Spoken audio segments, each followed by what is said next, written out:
आपने ऑपरेशन महादेव के बारे में सुना होगा।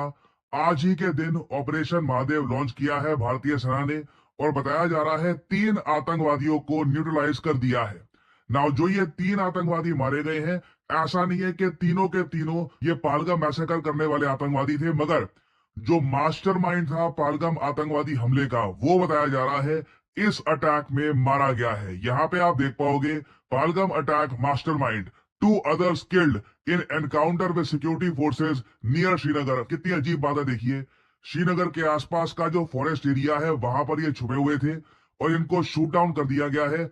सबसे बड़ा नाम जो यहाँ पर मारा गया है, ये बात काफी हद तक कंफर्म्ड है, लश्कर तैयबा का कमांडर सुलेमान शाह, जो इससे पहले पाकिस्तान आर्मी के लिए भी काम कर चुका है।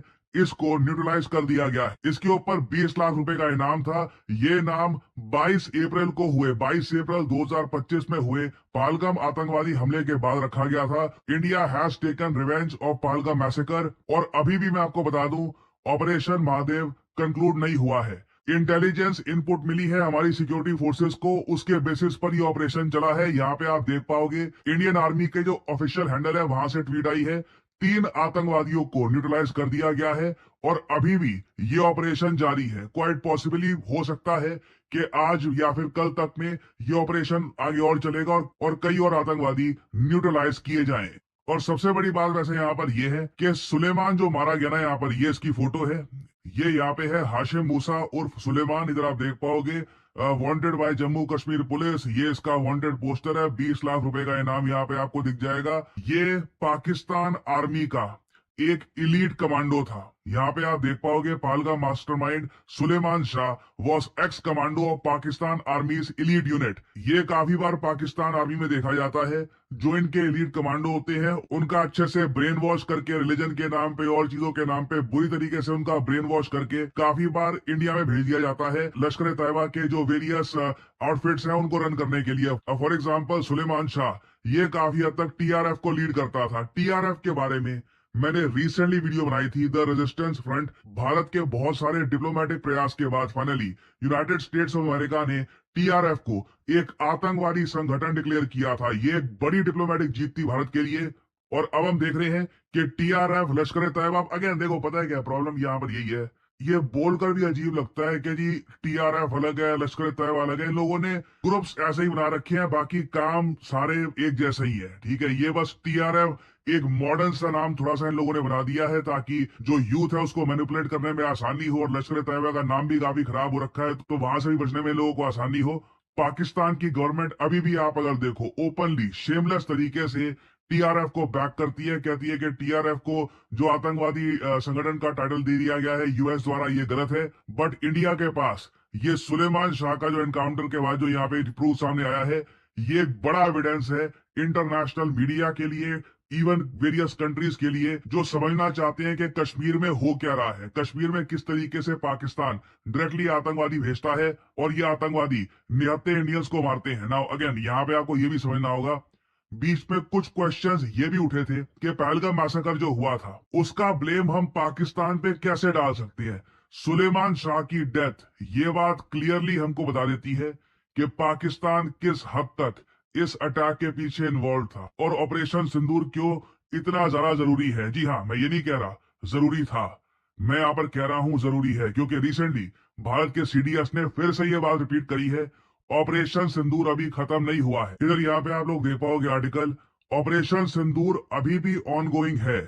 मिलिट्री प्रिपेयर्डनेस इसलिए बहुत ही ज्यादा हाई रहनी चाहिए। ये बात रिसेंटली भारत के रक्षा मंत्री राजनाथ सिंह जी ने भी पार्लियामेंट में बताई है। पार्लियामेंट में इस वक्त बाय द वे डिबेट चल रहा है पहलगाम आतंकवादी हमले को लेकर, ऑपरेशन सिंदूर को लेकर काफी यहाँ पर डिस्कशन हो रही है। और सीडीएस साहब ने देखिए रिसेंटली ये भी कहा था कि पहली बात ऑपरेशन सिंदूर अभी खत्म नहीं हुआ, दूसरी बात भारत को फ्यूचर के मिलिट्री ऑपरेशंस के लिए इंफॉर्मेशन वॉरियर चाहिए, टेक्नोलॉजी वॉरियर्स चाहिए, स्कॉलर वॉरियर्स चाहिए। ये बहुत अच्छी बात है कि हमने इस बार प्रॉपरली ये बात एक्सेप्ट करी है कि ऑपरेशन सिंदूर तो हम कर रहे थे, मगर कहीं ना कहीं इंफॉर्मेशन वॉर में ना हम लोग और कर सकते थे, वहां पे इंप्रूवमेंट की गुंजाइश है।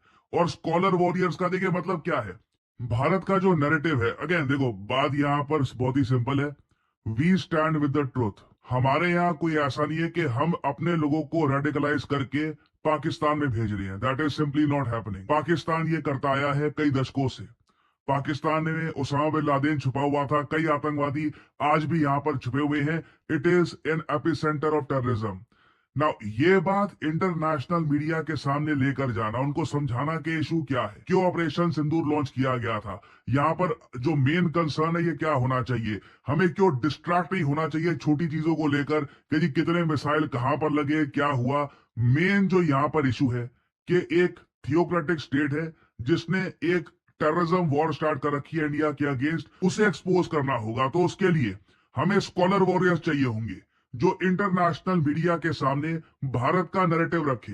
हमें इंफॉर्मेशन वॉरियर्स चाहिए होंगे, ऐसे लोग जो इंफॉर्मेशन को इंटरनेट पर सही जगह प्रॉपरली पुट आउट करे। और देखो, इंफॉर्मेशन वॉरियर होने के लिए इट इज वेरी इंपॉर्टेंट कि आप हमेशा सच के साथ खड़े हो। कुछ भी, अब देखो पाकिस्तान की तरफ से भी ये इंफॉर्मेशन प्रोपेगेंडा खूब करते हैं, ठीक है, कुछ भी बोल देंगे, कुछ भी यहाँ पे इनकी स्टेटमेंट आ जाएगी। बट इंडिया में एटलीस्ट मैं ये कहूंगा जो साइबर स्पेस में ज्यादातर लोग हमारी जो इन्फॉर्मेशन प्रोवाइड करते हैं, they are very much credible. फिर साथ ही साथ हमको टेक्नोलॉजी वॉरियर्स भी चाहिए। ये तीनों चीजें भारत को चाहिए होगी, क्योंकि आने वाले समय में जब ऑपरेशन सिंदूर का पार्ट 2 हम रीस्टार्ट करेंगे, जब फिर से इसमें बड़ा स्टेप लेंगे, उसमें इन तीनों वॉरियर्स का क्रिटिकल रोल रहने वाला है। और साथ ही साथ देखिए, हमको ये भी इंश्योर करना होगा कि भारत का जो ग्रैंड नैरेटिव है ये कभी वीक ना हो। ऐसा ना हो कि एक तरफ हम ये कह रहे हैं कि जी पाकिस्तान आतंकवाद फैलाता है, पाकिस्तान से काफी आतंकवादी निकल रही है, but at the same time एक महीने बाद हम पाकिस्तान के साथ एक बहुत बड़ा क्रिकेट मैच खेलते हैं जो ऑनलाइन वायरल हो जाता है। अमेरिकन, यूरोपियन सब देखते हैं कि कितना बड़ा एक इवेंट होता है, स्पोर्टिंग इवेंट होता है जब इंडिया पाकिस्तान आपस में खेलते हैं। उससे सारा नैरेटिव खराब हो जाता है। बेसिकली दुनिया को लगता है कि अच्छा ठीक है, टेररिज्म की प्रॉब्लम है, मगर India is comfortable with playing sports with Pakistan.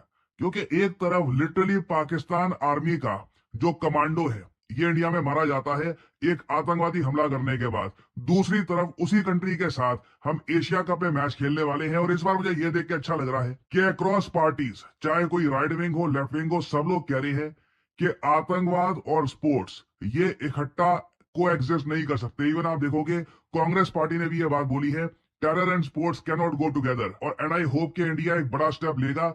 ठीक है, जो पेनल्टी लगेगी, जो भी होगा देखा जाएगा। Indian cricket is strong enough, but we certainly do not want कि इंडिया पाकिस्तान रिलेशंस नॉर्मलाइज हो चुके हैं, ऐसी एक इमेज, ऐसी हेडलाइन दुनिया में जाए। आप इस बात से एग्री करते हैं, नहीं करते, लिखिएगा कमेंट सेक्शन में, मैं जानना चाहूंगा आपका ओपिनियन।